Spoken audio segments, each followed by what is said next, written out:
achieved.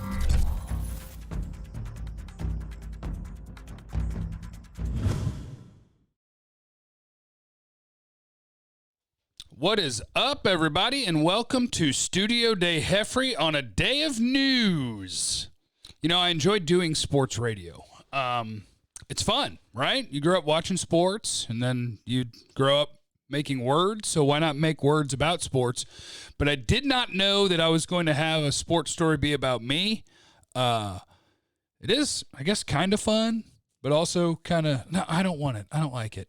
But let's set this up. We got Cowboy news today about this defense and how it's going to work that revolves around Everson Griffen and Tank Lawrence. Now, if you're on Twitter or you check TMZ Sports, which is not where I want to hang out, but you will have seen that Everson Griffen saw one of my tweets and he didn't agree with my assessment of his play. I said that Everson Griffen had not been good for the Cowboys at all this year, which that is a little bit harsh. And I think that if there's a lesson to be learned from this, perhaps I should, anytime I'm going to be critical of a player, it should be a well thought out and backed with the video and the reason that I'm saying certain things. But social media, sometimes we just fire it out there. Now, do I believe what I said? Of course. I don't make things up. And I've been watching film on... I've been watching tape of football for 6 years now, so I'm not making things up. I'm here to try to help Cowboy fans and show them things. But obviously, Everson Griffen did not like when I said that he hadn't been good for the Cowboys, and he wanted me to explain what he's been doing wrong. And so I told him. Because last year, after watching Everson Griffen's tape as a Viking, he was a monster. Offensive tackles, he could overwhelm them with power in his hands and in his lower body. He was hard to move. He was relentless as a run defender. He was tough to deal with as a pass rusher, all these different things. And that's not what I'd seen from him through 2 games as a Dallas Cowboy.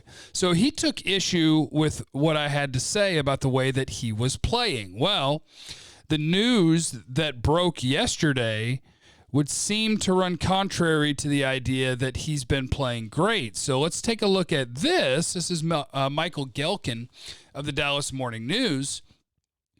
Everson Griffen talking about the difference between rushing from a 2-point stance versus a 3-point stance. Of course, 3-point means you have one hand on the ground, 2-point just your feet on the ground and you're standing up.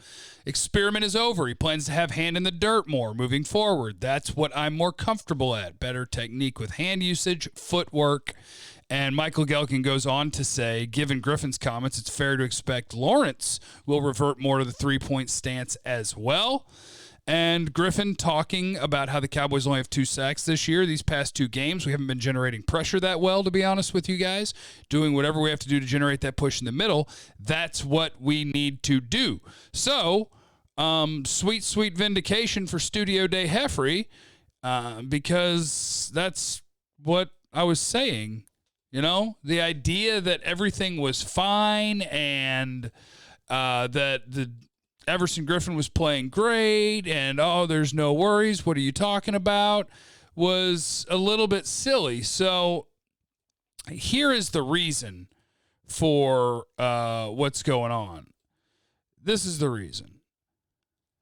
Everson Griffen told the media he'll be going back to the 3-point stance. It's where he feels more comfortable, and he described it'll allow him to be more powerful with his hands and with his feet. That's the guy that I watched on tape with Minnesota. He was incredibly powerful with his hands and his feet. So him and Tank Lawrence, it makes sense for both of them. I think as a Cowboy fan, you got used to this defense is boring, so anything that's different is going to sound awesome, and we're going to be all in on it. But you also got to think about who your players are. Like, that's why when they were talking about the 3-4 thing, I was like, look, if you want to show people different looks and you want to be less predictable, that's cool. That's fine. They've showed defenses a ton of different looks. But remember who your players are. You know, you heard during the offseason that DeMarcus Lawrence was working with DeMarcus Ware on how to stand up and rush the passer, and that's really exciting and sexy, right? Well, DeMarcus Ware came into the NFL, well, I guess Tank Lawrence came in at like 245 too, but these guys, like Tank Lawrence and Everson Griffen, these dudes are not dropping outside linebackers like, hey, I want you to run out in the flats and go cover. These guys are get after the quarterback, and they're not the explosive stand-up athletes to be able to rush the passer nearly as well as they could when you just put a hand down and let them fire off the ball, run through an offensive tackle's chest, let them think about the power that you've got in your hands. Let them think about when you're winning the leverage game, the power you've got in your lower body. That's what those guys are.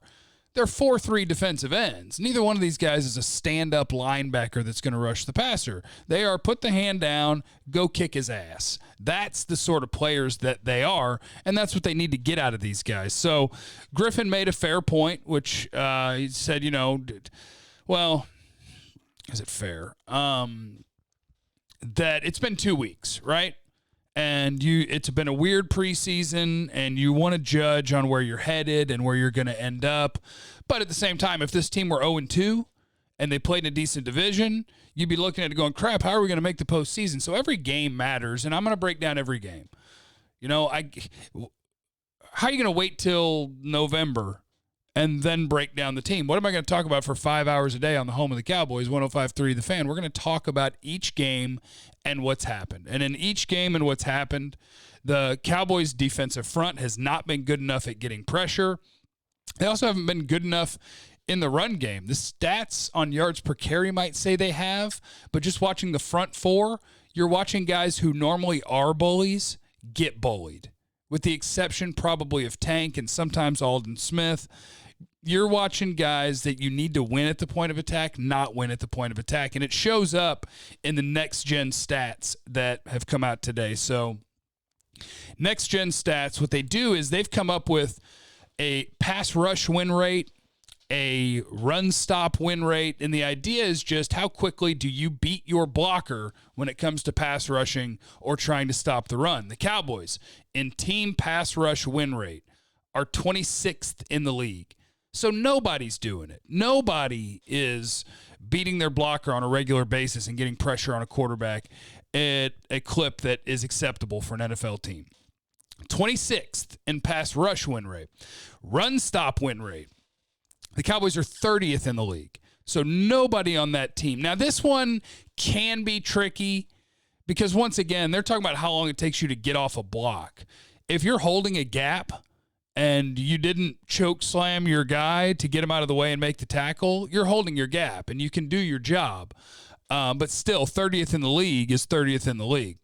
When it comes to offense, their team pass block win rate, the Cowboys' offensive line, how well are they pass blocking? They're 14th in the league, and both Tyron Smith and Brandon Knight are in the top 10 of the league of individual players. So shout out to Brandon Knight. That is a promising start for him. And Tyron has, of course, when he's been out there, been really good too. So if Tyron can play this week, those should be your two offensive tackles. You put Brandon Knight at right tackle, and you have Terrence Steele be your swing tackle. Cowboys team run block win rate, they're 21st in the NFL. I got a moth in here. I keep the back door open for the dogs to go to the bathroom, because I get tired of my dog going to the bathroom on my bed and my couch and everywhere else in the house. Cleaning up dog poop is exhausting. 21st in team run block win rate. So that's something that, look, you need. Lyle Collins is a great run blocker. You need to get him back. If you have him and Tyron Smith out there, those numbers will increase substantially. And Zeke is running the ball well, considering the blocking that he's getting. He looks great. So there you go. Cowboys defense, get ready for Everson Griffen and Tank Lawrence to get back to who they are, which is hand in the dirt, kick your ass football. Standing up and trying to pretend like it's hard to win the leverage game from standing up. When an offensive lineman's firing off from the ground and you're standing up, good luck winning the low man win games, no matter how strong you are. So hopefully this can be the beginning of turning it around for Tank and Everson and this defensive line. Quick mailbag things here. David said, love your videos. Do you think the DNs will ever go back to a three-point stance or stay standing? Well, after 2 weeks and after some criticism, they've decided they're going back to the three-point stance. Ray, are we sure Nolan's using our D lineman properly? Well, they're going to now, I think. Yeah, so there is those. Where is this? Jeff, can we talk about coaching? What's up with those fake punts? I don't mind fake punts. Just don't do the one where you're running up the middle. Where did I put the newer ones? I think these are older questions.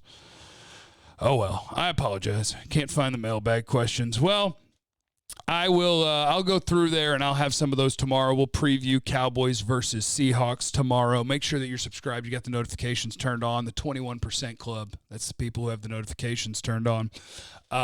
In the comments, what do you want to talk about tomorrow? Sweet vindication. Everybody got mad at me on Twitter. You guys got so mad at me.